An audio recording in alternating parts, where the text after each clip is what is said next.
Hi, everybody. I'm Kathy Rode, the Director of New Jersey Advocates for Aging Well, and we're very happy to bring you the next in our webinar series on technology and aging. This time, we're going to talk about the future of independence with telemedicine. We have our partners at the Richard West Assistive Technology Advocacy Center, Mike Murata and Naomi Leibowitz. And we also have have a special guest, Doctor of Pharmacy, Lubitsa Minova, who's going to go through telemedicine and the benefits it has for older adults. So I'm going to step back and turn this over to Mike and Lubitsa. Take it away. I'm going to fade into the background, Mike. Very good. Thank you. Thank you. Hello, everybody. I'm excited to hear from Dr. Minova today. So I will be in and out, and just like Kathy, I will fade into the background as we go. So I'm very excited for that. Hello, I am Mike Murata from the Richard West Assistive Technology Advocacy Center. We are, and I'll tell you who we are quickly in a little bit. Before I do that, I will tell you, and I'm sure Naomi will put it in the chat, so I won't even make an effort to find the chat because she always beats me to it. If you would like the link to the slides for today, there's the link on the screen right now, and it also has a QR code you could scan with your phone or your tablet, and it would open up the slides on your end too.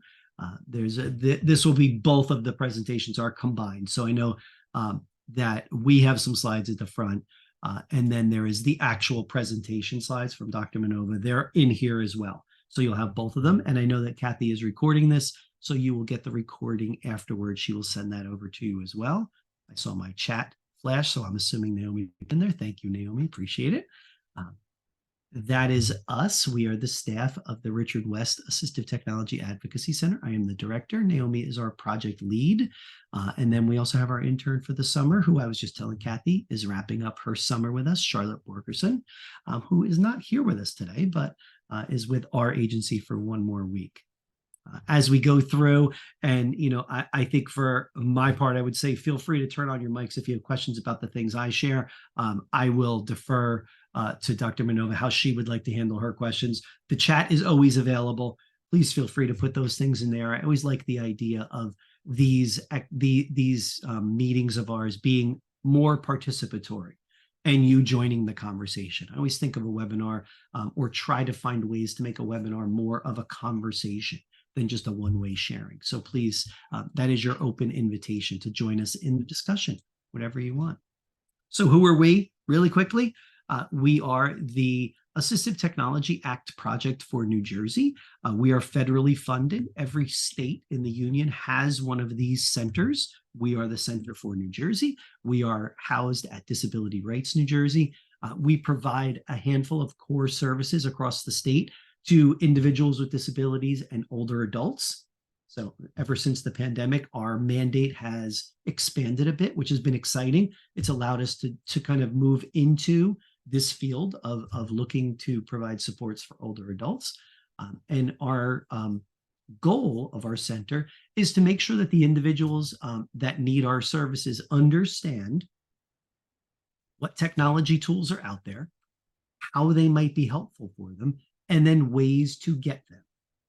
So we provide device demonstrations. So if you were to call us and say, I don't know what I need, but I know I need something, and here's the problem I'm having, we would talk with you, and we can do that in person or virtually, either way.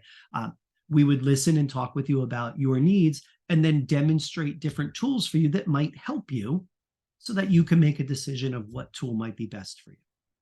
We also have a loan program. So if you find out about technology, but it's a little expensive and you're kind of a little leery of purchasing something that you might not have use for, we have a loan program where we can send those devices out to you that you can try in your home for 3 weeks at a time to see if it works for you. And then you can send it back to us. I like to point out that these two services that I just described, the device demos and the loans, completely free for anybody in New Jersey who either lives or works in New Jersey. Those are free services that we provide. And then we partner with Goodwill Home Medical down in Camden County to facilitate device reuse. So if people have durable medical equipment that they're no longer using, they can donate it to Goodwill Home Medical. They will clean it, repair it, sterilize it, and then put it back out into the community for a significantly reduced rate. And so if you're looking for something and you aren't able to get something through insurance or it's too costly, my suggestion is always reach out to Goodwill Home Medical down there in Camden County and see if they have it, because their items are very inexpensive. One of the other things we do is things like this. This partnership we're doing with Kathy and her group. We are presenting these monthly webinars on different topics related to technology. And so here's the ones that are coming up in the next little while. So we have one in October about universal design and kind of accessibility out in the community. Then we'll talk in November about technology supports for medication management. How might you look for some tools to help do that? And then finally in December, as we wrap up 2023, we'll look at aids for daily living, kind of low-tech tools for AT. I think a lot of times people associate assistive tech with iPads and complicated things like that, but there are a lot of tools out there that are very low tech.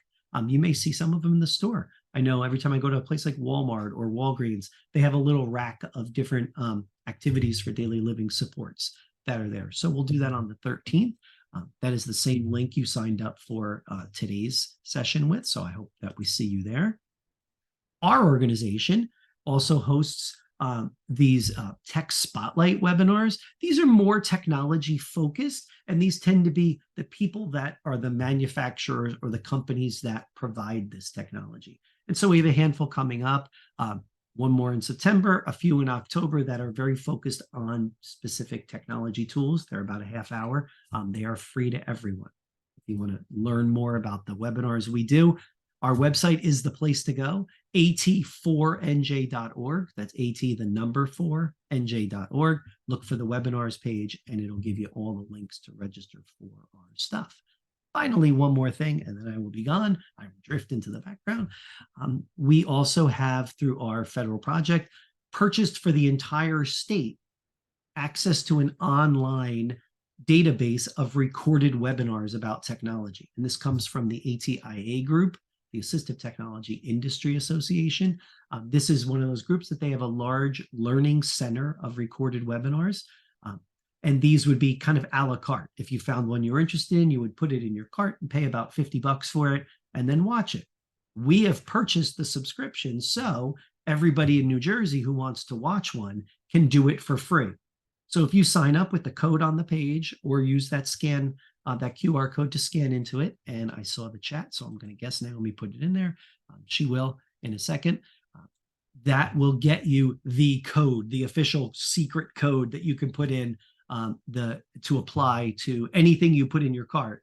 Put the code in, it should go down to a cost for $0 for you.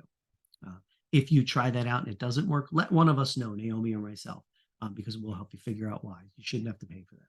So that's another thing that we do to provide, again, information to people across our state about the technology that's out there. Naomi just put that in the chat as well. So a couple of links in the chat.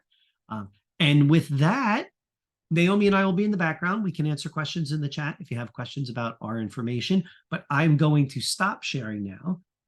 And then I will give Nova the screen, and then I will fade in the background like Kathy. Thank you for listening. Thank you for joining us today. We're always excited to do these, and I hope that you'll join us for one of our future monthly events as well. So thanks very much. Thank you, Mike, for that presentation. I shared my slides. Can everybody see them? Yes. Okay, perfect. So, hi everybody. My name is Lubica. I am a geriatrics pharmacist by training, and I currently work at Cooperman Barnabas Medical Center. Today, I will be talking to everybody about the very important and pertinent topic of telemedicine and older adults. So throughout this presentation, we're going to discuss both the advantages and disadvantages of telehealth. We're going to identify barriers to telehealth in older adults and talk about ways to overcome those barriers. And lastly, we're going to examine future implications of telehealth because, as we know, it's going to stay. So with that, let's start off with discussing what telemedicine is. So telemedicine falls under this umbrella of virtual care. Virtual care is a term that encompasses all the ways that healthcare providers interact with their patients remotely. Under virtual care, there's also the definition of telehealth, which is basically a collection of electronic and telecommunication technologies which support healthcare delivery as well as services from distant locations.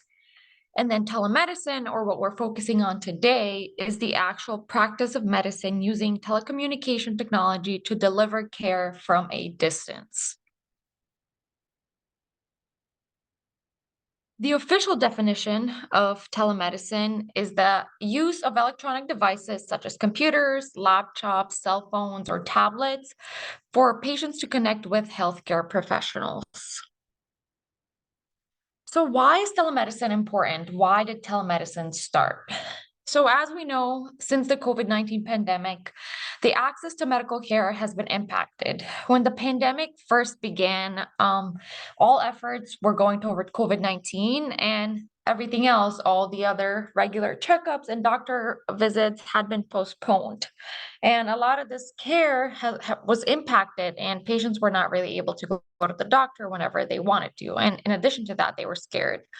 So, since then, telemedicine was implemented in order to improve access to care for patients. It's convenient and cost effective because it does help deliver healthcare services to older adults that may have healthcare needs, but they might have difficulty getting to a healthcare provider due to mobility or transportation. So, looking at some trends for telemedicine use in older adults, there was actually an AARP study, which included about 1150 adults that were aged 50 and older. And this was from 2020 to 2022, so right around the COVID-19 pandemic. And what they found was that the use of telehealth increased from 21% in 2020 to 51% in 2022. So that's more than double after the COVID-19 pandemic. 32% of older adults were highly interested in using telehealth, and 46% of those were adults 65 and older, which shows us that more and more older adults are using telehealth.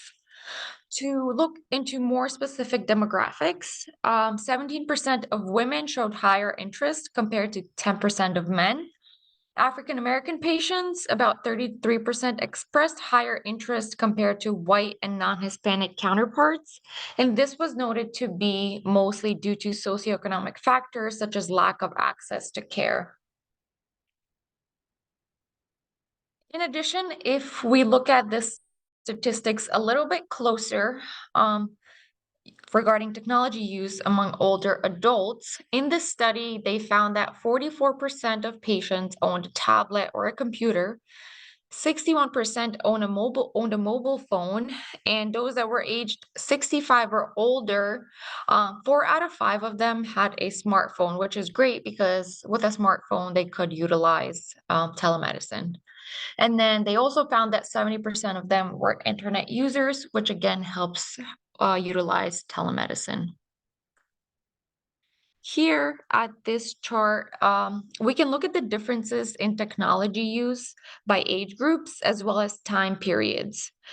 So this chart actually shows that the adoption of technology climbs among older adults as we move from year to year. So in the blue line, you have adults aged 18 to 29. The lighter green is 50 to 64, and the one that we want to focus on, the dark green, is 65 and older. So for percent of adults that owned a smartphone that are 65 and older, it went from 13% in 2012 to 61% in 2021. For those that use social media, it went from 11% in 2010 up to 45% in 21.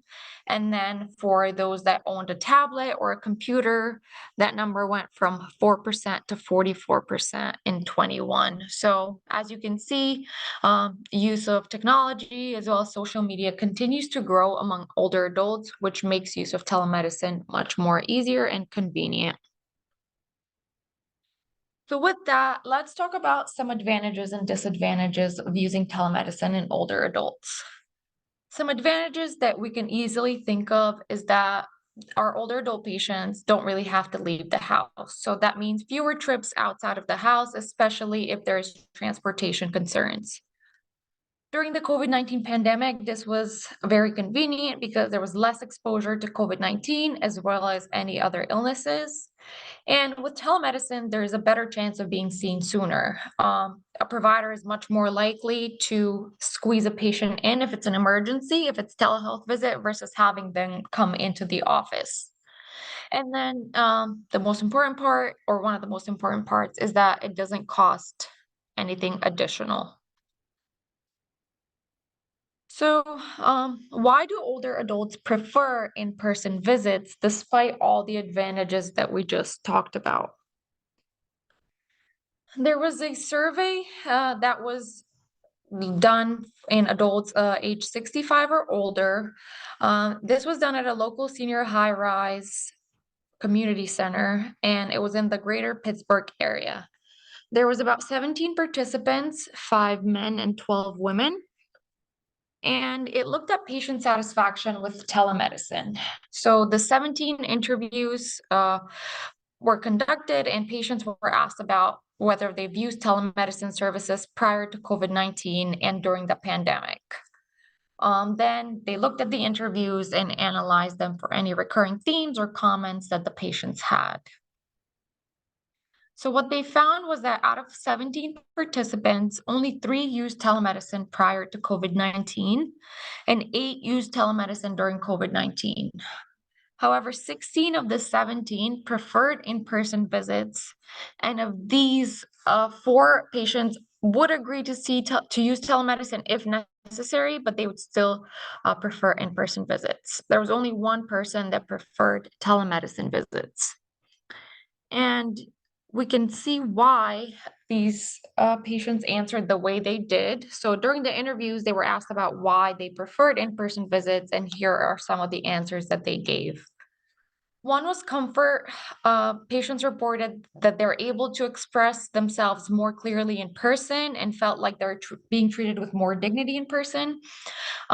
Convenience. So one person said, usually when I'm in the office, if they want me to get a blood test, I can get it right there. They don't have to, leave the house again and to get a blood test. Additionally, it can all be done in one visit. And another piece was the connection. They felt like they want to look at the provider to their face and see if they're telling the truth. A lot of these responders felt like there was a lack of connection with telemedicine.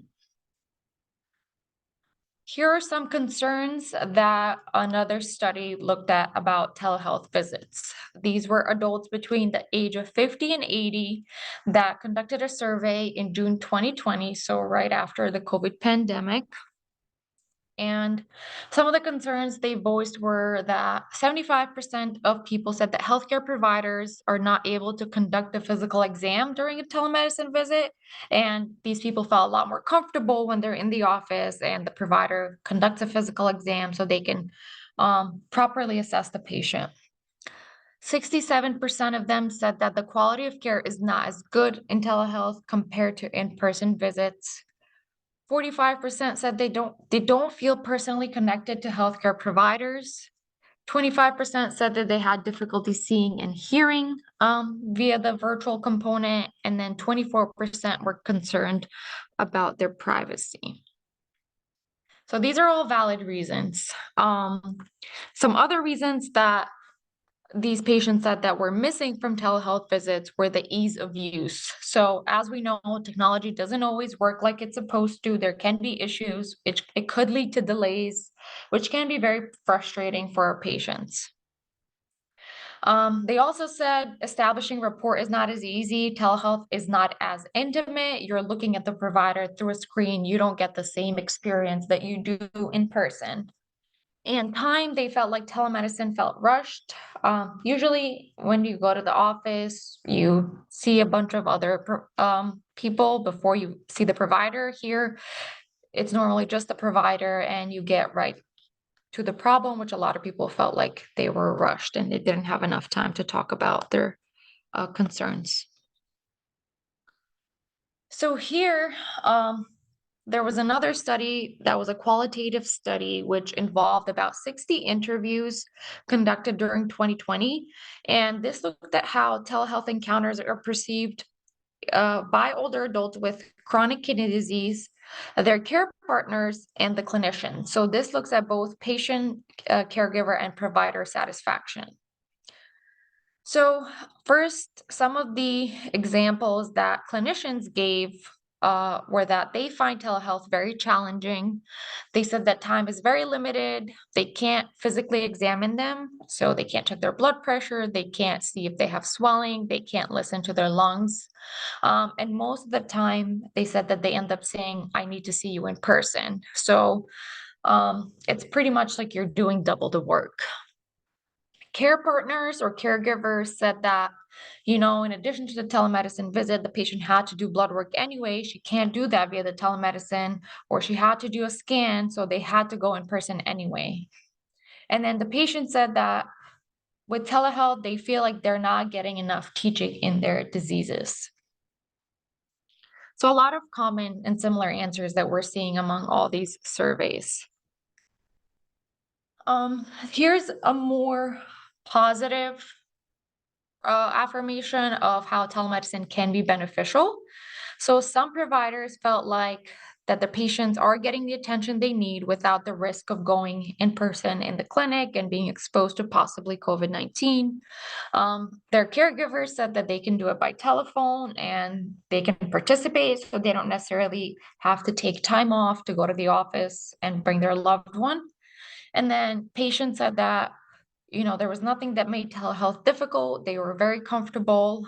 Instead of going to the doctor's office, they give you everything via telehealth. It's all written out in the after visit summary, and it's pretty easy and self-explanatory. So as we can see, there's pros and cons from all sides, both from the providers as well as the patient and their caregivers.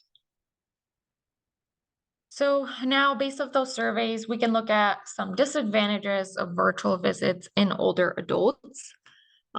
We've looked at both the positives and negatives, so we can try to apply both sides and see what we can do and what we can improve, because telemedicine is here to stay.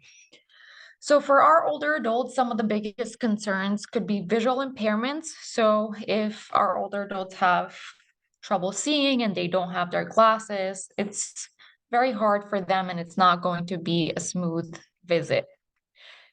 A lot of our older adults also have problems with dexterity, so it might be hard to control the laptop or get on and log into the virtual visit.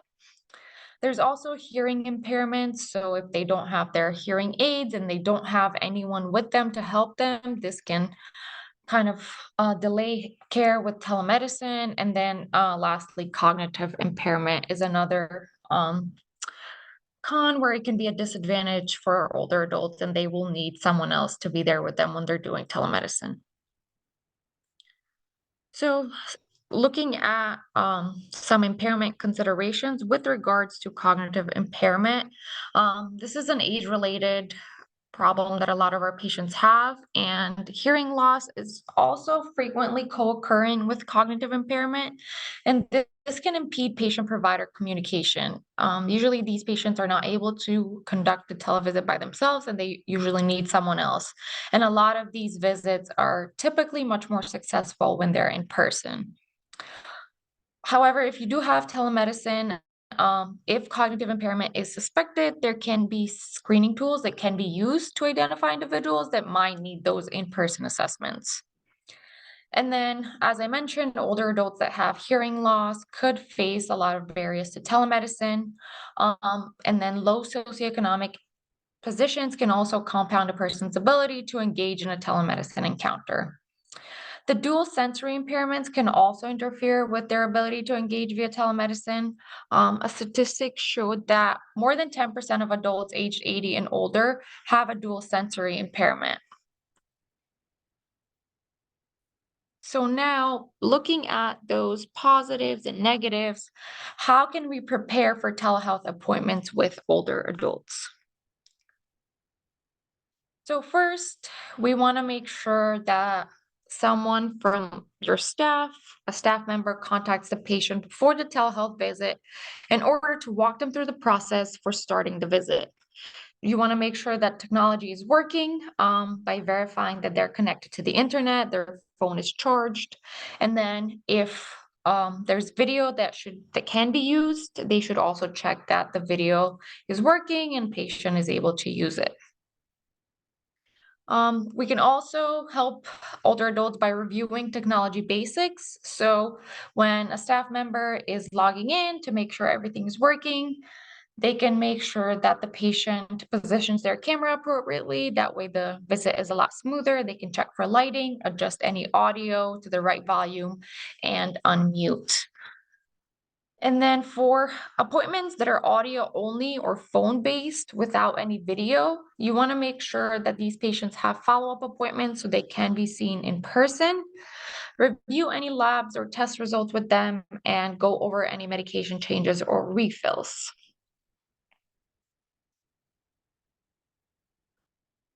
So now let's take a look at best practices for treating older adults through telehealth.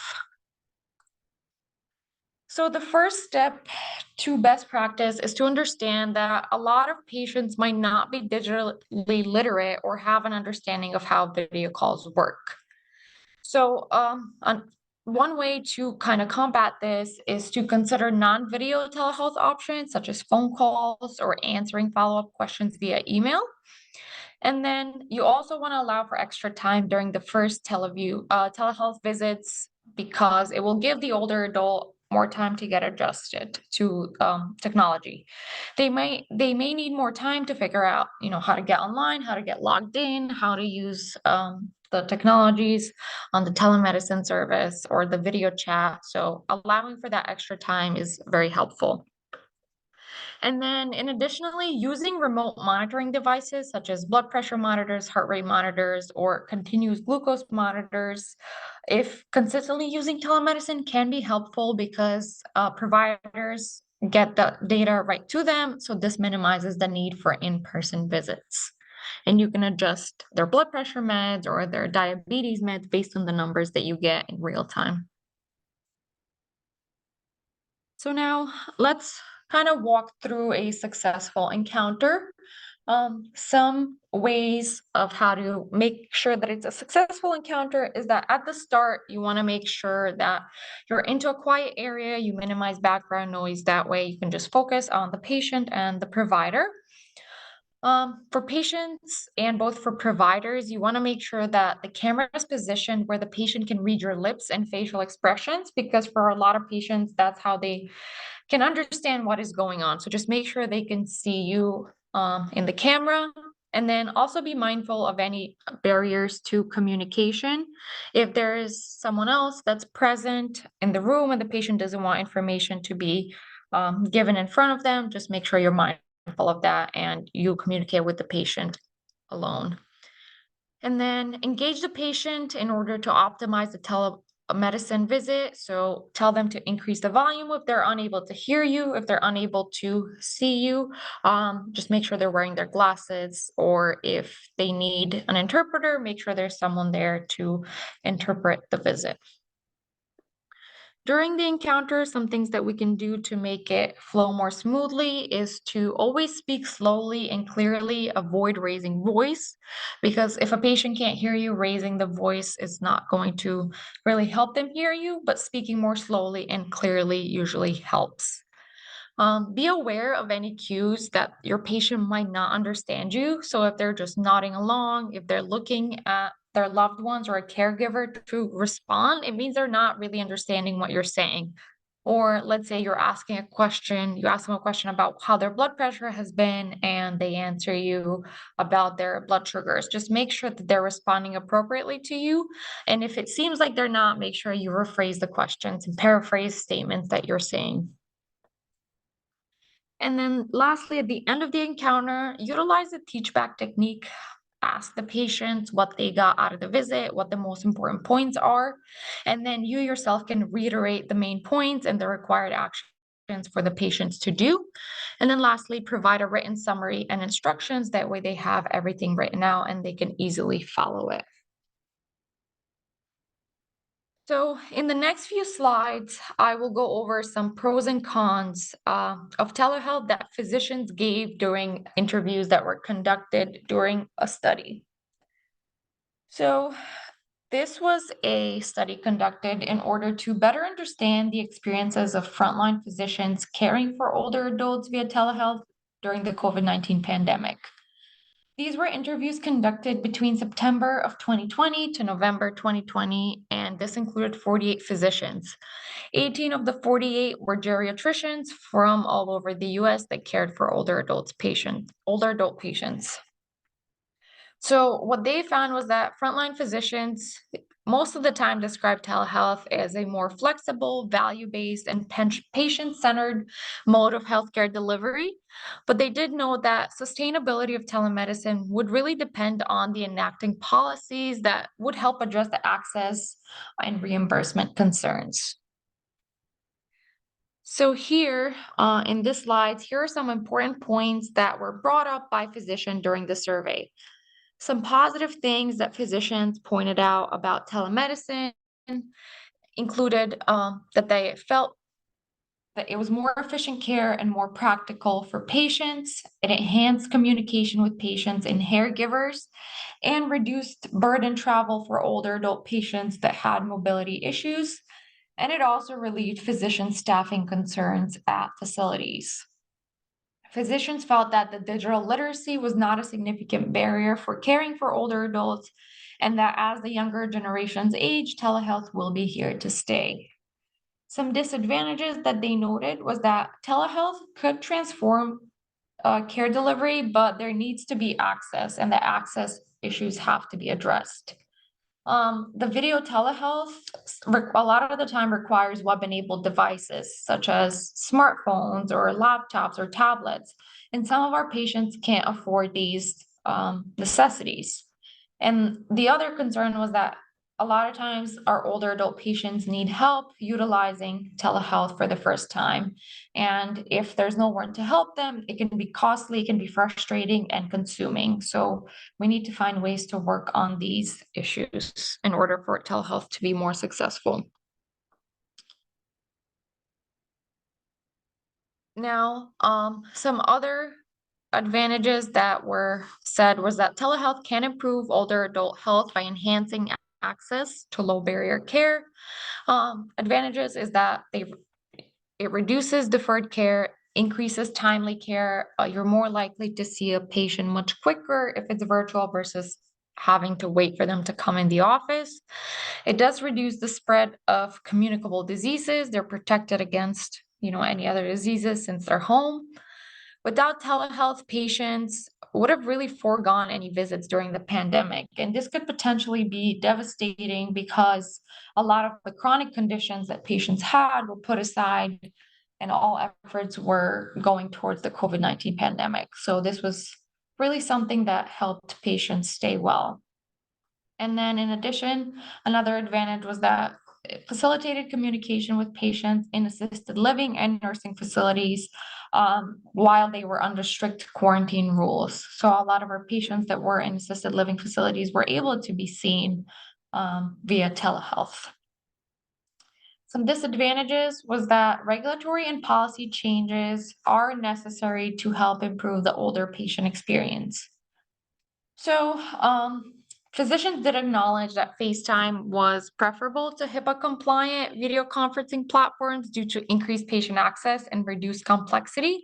However, as we know, FaceTime is not really the preferred option, and we prefer to use HIPAA-compliant video conferencing platforms. However, that can be much more difficult to use and more complex for our patients. And another disadvantage was that there was a lot of uncertainty with diagnostics, especially a lot of people were missing symptoms because of the virtual format. They're not able to give a physical exams. So it was pretty difficult in that regard. Something else that was discussed was that telehealth has the potential to result in cost savings as long as unnecessary tests and referrals are avoided. So looking at advantages again, the widespread adoption of telehealth has the potential to transform healthcare financing and delivery, and it can break the fee-for-service model. However, the lack of the hands-on examination can lead providers to order unnecessary tests, unnecessary referrals, which could increase healthcare costs. There was also increasing specialist referrals because there was no physical examination, as we spoke about. So a lot more providers were referring patients to specialists. And then providers also mentioned that there was pressure by administration and organizations to not offer telephone visits because they had lower reimbursements of the telephone compared to that video or in-person visit. And then lastly, they noted that telehealth is beneficial for workforce engagement. A lot of providers felt that, they were satisfied with the temporary payment changes. And one physician specifically stating that he felt like he was already doing the work, but not really getting reimbursed for it. And now that they're being reimbursed, they're much happier. They also stated that it did improve their work-life balance because they could take the telehealth visit from anywhere. They don't have to stay as late in the office, and it was much easier to use for them. Some disadvantages that they did mention was that they did miss that in-person contact with patients, and this had a negative impact on their morale. So based on these surveys, we can see that there's both pros and cons with telemedicine. But if we're thinking towards the future, more likely than not, telemedicine is not going away. It's here to stay. And it has been shown that it's very convenient. It's very beneficial for both the patient and the provider for the most part. So we should try to continue improving access. So, again, why should we try to improve telemedicine? Because it's here to stay, it's not going away. And there is some level of resistance in our older adult population to using it. So we need to find ways to make sure that our patients are comfortable with using it. And if there is barriers in access, we should make sure that we're offering the appropriate services and making sure our patients have access to telehealth. How can we improve telemedicine for older adults so that they're more likely to be interested in using it? So maybe providing services to guide and teach patients on how to use technology for healthcare purposes, making sure that they have access to technology and services, and then access to any assistant that they might need. So if they log on and they're having trouble logging on, making sure there's always someone that they can call, that way they can get onto the visit without any problems. So aside from, the pros and cons from a provider and a patient view, there's also reimbursement policies as well as Medicare that kind of dictates whether telemedicine visits are here to stay or not. So prior to the COVID pandemic, primary care that was conducted via telemedicine was mostly limited to rural settings or within specific health systems such as the VA because of insurance coverage restrictions. Older adults were not really likely to use telemedicine because they did not have access to internet. There was low digital literacy. There was coverage restrictions with Medicare. And of course, there was greater prevalence of sensory impairments. So in February 2020, right before the COVID-19 pandemic, only 0.1% of the fee-for-service Medicare primary care visits were via telemedicine. The Centers of Medicare and Medicaid then expanded coverage for telehealth services and providers during the COVID-19 pandemic via the CARES Act. So by April 2020, so that's just in 2 months, 43.5% of the fee-for-service Medicare primary care visits occurred via telemedicine. So the CARES Act lifted the restrictions on the telehealth eligible services. Then in July 2022, Congress passed the Advancing Telehealth Beyond COVID-19 Act, which continued Medicare patient access to telehealth services, including audio-only services, through December 31st of 2024. And then beyond that, we'll have to see what happens with Congress and whether they'll continue this act. The most common services that were utilized during via telemedicine during this time were office visits, behavioral health and substance use disorders, as well as nursing home visits. So if telehealth will continue to be an option for patients, here are some future implications that we want to think about. We want to advocate for technology assistance for those patients that don't have access to a computer or smartphone. So making sure that they do have access to these if we're going to continue using telemedicine. Developing some hands-on training sessions in order to assist patients with learning and practicing how to use technology in order to access their health information or get in touch with their physicians. And then with each new technological advance that's being incorporated into healthcare, some patients are likely to be left behind. And of course, usually it's the most vulnerable groups, which includes older patients, minorities, and linguistically diverse patients. So some key takeaways from this presentation that I just wanted to talk about. As we saw, telemedicine and does continue to improve access to healthcare, especially in the most vulnerable populations, because it does give patients access to be seen virtually without having to leave their house. The technology continues to still be a challenge for some patients due to physical and social barriers. So although it's a good thing, sometimes it can be difficult to utilize telehealth because of these barriers. So because of the pros and cons, we have to find ways to mitigate the shortcomings of telemedicine and allow for better care and more improved care in our older adults. And that's all I had. Does anybody have any questions or want to talk about something specific that I went over during this presentation? Thank you so much. This was really, really helpful. And I think you covered so many areas. And I just want to add that, one of the things that we see more and more is as more people are caregivers, it is very difficult for them to either take their loved one to an appointment or for them to get to their own appointment. So I think telehealth really opens up an area for people who might otherwise let their, skip appointments and let their own healthcare fall behind because they don't have coverage as a caregiver. And that's something that we should help educate people on and promote it as an option for them. I mean, nothing Yeah, could be that's a worse when great you're point. taking care of someone else and your own health declines. Exactly. Yeah. So does anyone in the audience have questions? Okay. Thank you so much for joining us and for explaining that.